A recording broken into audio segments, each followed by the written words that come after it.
औज़ुबिल्लाहिमिनश्शैतानिर्रजीम बिस्मिल्लाहिर्रहमानिर्रहीम। मौज़ूद हज़रात नौज़रात जी की वैली में मैं आपको खुशामदीद कहता हूँ। मौज़ूद हज़रात नौज़रात, आज की वीडियो में स्पेशल जो लोग टीचिंग में अप्लाई कर रहे हैं, अभी फ़ेडरल में टीचिंग की जॉब्स आई हैं 16 स्केल की, 17 स्केल की, और इसके अलावा जो पंजाब पब्लिक सर्विस कमीशन के जो थ्रू हेड मास्टर या हेड मिस्ट्रेस की जॉब्स आती हैं, उसके बारे में आज हम गुफ्तगू करेंगे। इसके लिए मैंने आज दावत दी है और मैं उनका शुक्रगुज़ार हूँ मिस्टर आकिब नदीम साहब का। मिस्टर आकिब नदीम साहब का सबसे पहले मैं आपको थोड़ा मुख्तसर तारुफ़ कराता हूँ। जी मौज़ूद हज़रात, हम बात कर रहे थे मिस्टर आकिब नदीम साहब के बारे में। मिस्टर आकिब नदीम साहब ने एमफिल केमिस्ट्री में किया है और इसके अलावा बीएड एमएड की डिग्री इन्होंने यूनिवर्सिटी ऑफ सरगोजा से हासिल की है। और इसके अलावा ये पंजाब पब्लिक सर्विस कमीशन के थ्रू डायरेक्ट हेड मास्टर 2014 में सिलेक्ट हुए थे। और इसके अलावा इससे पहले ये कस्टम में 17 स्केल में ये सिलेक्ट हुए थे, लेकिन कस्टम की जॉब को हर बात कहकर इन्होंने हेड मास्टर की जॉब ज्वाइन कर ली, क्योंकि उस महकमे में थोड़ा करप्शन वगैरह का आंसर पाया जाता था। तो एक ईमानदार बंदे के लिए ऐसे महकमे में काम करना बहुत मुश्किल होता है। तो एक वसी तजर्बा है इम्तहान देने का इनके पास, और इम्तहान के हवाले से इनकी जो क्वेश्चन आते हैं इनके बारे में इनकी गहरी नज़र है। इसके अलावा ये पंजाब बोर्ड में भी ये मुख्तलिफ ओहदों के ऊपर काम कर चुके हैं। और इसके अलावा ये हालिया अभी इन दिनों में सेक्रेटरीट में पंजाब एजुकेशन रिफॉर्म प्रोग्राम में ये अपनी खिदमत सर अंजाम दे रहे हैं। तो एक वसीउल नज़र और एक वसी तजर्बा रखने वाले शख्स हमारे साथ मौजूद हैं। इनसे हम पूछेंगे आज कि जितनी ये टीचिंग की जॉब आती है, बीएड का सिलेबस होता है इसमें, और इसके अलावा इंग्लिश का सिलेबस होता है, तो काफ़ी लोगों को तैयारी में मुश्किल पेश आती है कि उनको समझ नहीं आ रही होती कि हम कौन कौन से टॉपिक को तैयार करें और किस तरीके से तैयार करें। और जो बाज़ार में बुक्स मिलती हैं तो वो इतनी मियारी नहीं होती। वो तैयारी तो अपनी तरफ से करके जाते हैं, लेकिन जब पेपर में बैठते हैं तो उनसे वो जो क्वेश्चन है उनकी समझ नहीं आती, उनको अटैम्प्ट करने में नाकाम होते हैं, और इसकी वजह से उनके जो चांसेस हैं आगे इंटरव्यू में जाने के वो कम हो जाते हैं। तो आज हम से पूछेंगे कि हम कैसे किस तरीके से तैयारी करें तो ये जो टीचिंग की जॉब हम आसानी से हासिल कर सकते हैं और जो टेस्ट में हम मैक्सिमम स्कोर कर सकते हैं। अस्सलाम वालेकुम सर, कैसे हैं आप? ठीक है जी, वालेकुम सलाम ज़क साहब। अल्लाह का शुक्र है मैं ठीक हूँ, आप ठीक हैं? और मेरे नाज़रीन, आप सब कैसे हैं? हैरियत से हैं? उम्मीद करता हूँ कि आप सब ठीक होंगे और हैरियत से होंगे। ज़क साहब, आपका बहुत बहुत शुक्रिया, आपने मुझे एक मौका दिया है, एक अपॉर्चुनिटी दी है कि मैं बच्चों से, दोस्तों से, बहन भाइयों से जो हमारी टीचिंग कम्युनिटी से हैं या टीचिंग कम्युनिटी का हिस्सा बनना चाहते हैं, उनसे आपके इस चैनल के ज़रिए से उनसे बात करूं और अपनी जो मैं समझता हूँ कि मेरा जो टूटा फूटा जो तजर्बा है, जो चीज़ें मैंने सीखी हैं, उनको मैं गोशगुजार कर दूँ, उनको बता दूँ कि टीचिंग में आने के लिए या PPSC, federal public service commission या मतलब मुख्तलिफ और एनटीएस जितने भी एग्ज़ाम्स हैं उनके बारे में थोड़ा कुछ बता सकूँ। आपका सर बहुत शुक्रिया। अच्छा सर, मैं सबसे पहले बात करूंगा, क्योंकि जो किसी भी हम इम्तहानी पेपर वगैरह में हम जब बैठते हैं तो उसमें सबसे पहला जो क्वेश्चन होता है, जो पहला पोर्शन होता है, वो इंग्लिश का होता है। तो काफ़ी टफ़ लगता है जब वो जो सिनोनिम्स आते हैं, एंटोनिम्स आते हैं, और ऐसे अल्फाज होते हैं जिनके हमें मीनिंग्स पता नहीं होते। तो और ग्रामेटिकली क्वेश्चन होते हैं। कैसे हम उस ग्रामेटिकली क्वेश्चंस वगैरह की इंग्लिश की तैयारी करें कि वो हमारा जो वो हिस्सा है वो मैक्सिमम वो क्लियर हो जाए? ज़ाकिर साहब, मैं समझता हूँ कि आप बहुत आगे की बात पूछ रहे हैं। मैं इससे पहले की बात बताना चाहता हूँ आपको। असल में हम में से जो बंदा भी जो स्टूडेंट, कोई भी तालिब इल्म या कोई भी आदमी जो एग्ज़ाम देने के लिए जाता है, वो ये समझता है कि मुझे पहले अटैम्प्ट में ही और अभी ही और 1 घंटे के अंदर ही ये सारा कुछ करना है। असल में हम बहसीयत कौम हम शॉर्टकट के आदी हो चुके हैं, जबकि कामयाबी जो है वो कोई शॉर्टकट नहीं है और ना ही कोई हादसा है। तो मैं ये समझता हूँ कि इस क्वेश्चन से की तरफ आने से पहले 1-2 बातें मैं तलबा से करना चाहूँगा जो इंतहाई ज़रूरी हैं। वो ये है कि हम लोग जब स्टडी की तरफ आते हैं तो कम से कम 16 साल हम लगाते हैं, तब जाके हमारा जो है मास्टर होता है। हम मैट्रिक करते हैं, एफए करते हैं, बीए करते हैं, एक इम्तिहान तैयार करते हैं, एक पेपर तैयार करते हैं, सालाना इम्तिहान देते हैं, मिड टर्म देते हैं, असाइनमेंट्स लिखते हैं। देखिए कितनी मेहनत کرنی پڑتی ہے. لیکن جب جاب کا معاملہ آتا ہے تو اس کے لیے ہم بالکل ہی لیزی ہو جاتے ہیں اور ہم سوچتے ہیں کہ یار ہم سوئے رہیں, صبح پیپر پہ جائیں اور ہمارا پیپر جو ہے نا وہ بالکل اچھا ہو جائے. تو میں اپنے جو طلبات ہیں, اساتذہ کرام ہیں, ان سے یہ گزارش کروں گا کہ کسی بھی چیز کا کبھی بھی شارٹ کٹ نہ ڈھونڈیں. ہمیشہ اللہ تعالیٰ کے اوپر یقین رکھیں, اپنی محنت کے اوپر یقین رکھیں, اپنی صلاحیتوں کے اوپر یقین رکھیں. کبھی بھی احساس کمتری کا شکار نہ ہوں. ہر بندے کو اللہ تعالیٰ نے بہترین قسم کی صلاحیتوں سے نوازا ہے. تو جو سب سے پہلی جو چیز ہے وہ ہے کسی بھی کام کا ارادہ کرنا. جیسے قرآن میں بھی ہے, حدیث میں بھی ہے کہ اعمال کا دار و مدار جو ہے وہ نیتوں پر ہے.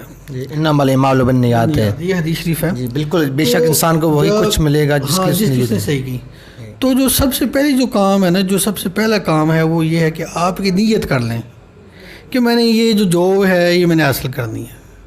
یا دوسرے لفظوں میں آپ یہ کریں کہ آپ ایک ٹارگٹ سیٹ کر لیں, یہ میرا ٹارگٹ ہے اور اس کو میں نے جو ہے وہ اس کے لیے ایک ٹائم بنا لیں, سال, 6 مہینے, 2 سال. سر جیسا کہ آپ نے کہا کہ پہلے ٹارگٹ ہم سیٹ کر لیں, تو ایک منزل ہوتی ہے, منزل کو حاصل کرنے کا ایک رستہ ہوتا ہے, تو پھر اس راستے کے اوپر چلنا ہوتا ہے. تو یہ کیسے راستہ چوز کیا جائے؟ عرض کر رہا تھا کہ ایک بڑا ٹارگٹ بڑا جی یہ ہے آپ کا, مثلاً کہ آپ نے ہیڈ ماسٹر بننا ہے, آپ نے لیکچرر بننا ہے, آپ نے پروفیسر بننا ہے, ایک بڑا ٹارگٹ ہے. تو اس ٹارگٹ کے لیے آپ کو پتہ ہی ہے کہ کم سے کم جو ہے نا سال, 6 مہینے, 2 سال, different according to situation, according to nature of job, according to mental aptitude. ہر بندے کے لیے اس کے لیے ڈفرینٹ ٹائم اسپین ہوگا. ہر آدمی اپنی قابلیت کے مطابق ایک عرصہ معین کر لے, اس کے لیے مخصوص کر لے جی میں نے اتنے عرصے میں اس منزل تک پہنچنا ہے. ابھی یہ جو ایک ٹارگٹ ہے, ایک بڑا ٹارگٹ ہے. اب اس کو آپ چھوٹے چھوٹے ٹارگٹس میں تبدیل کر لیں کہ میں نے 1 سال کے اندر تو میرا یہ ٹارگٹ تھا, 6 مہینے کے اندر میں نے اتنا اچیو کرنا ہے, 1 مہینے کے اندر میں نے اتنا اچیو کرنا ہے, اور روزانہ جو ہے وہ میں نے اتنا اچیو کرنا ہے.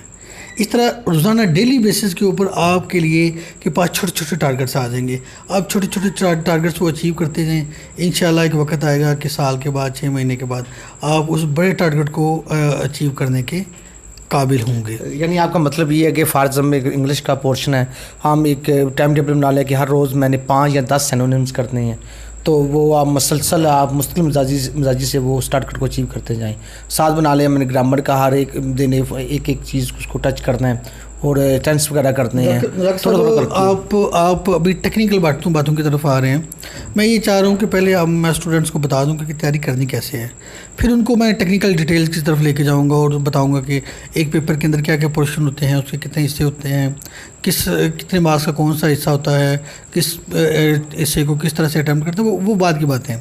پہلے ابھی تک تو ہم نے یہ ہے کہ ہم نے ایک ٹارگٹ سیٹ کر لیا کہ ہم نے بننا کیا ہے. پھر اس کے لیے جو ہے جو ریسورسز ہیں, جو میٹیریل ہے, جو بکس ہیں, جو انٹرنیٹ ہے, جو یوٹیوب کے لیکچرز ہیں, وہ سارے ہم نے جو ہے وہ مینیج کر لیے کہ ہم نے یہ لٹریچر پڑھنا ہے, یہ سننا ہے, یہ جی ہم نے لکھنا ہے. یہ ہمارا ایک ٹارگٹ سیٹ ہو گیا. تو جب ٹارگٹ سیٹ ہو گیا تو میں سمجھتا ہوں کہ ایک بندہ جب ٹارگٹ سیٹ کر لیتا ہے تو سمجھیں کہ وہ 50% اس کی اچیومنٹ جو ہے وہ ہو گئی, 50% سکسیس اس کو وہی مل گئی ہے.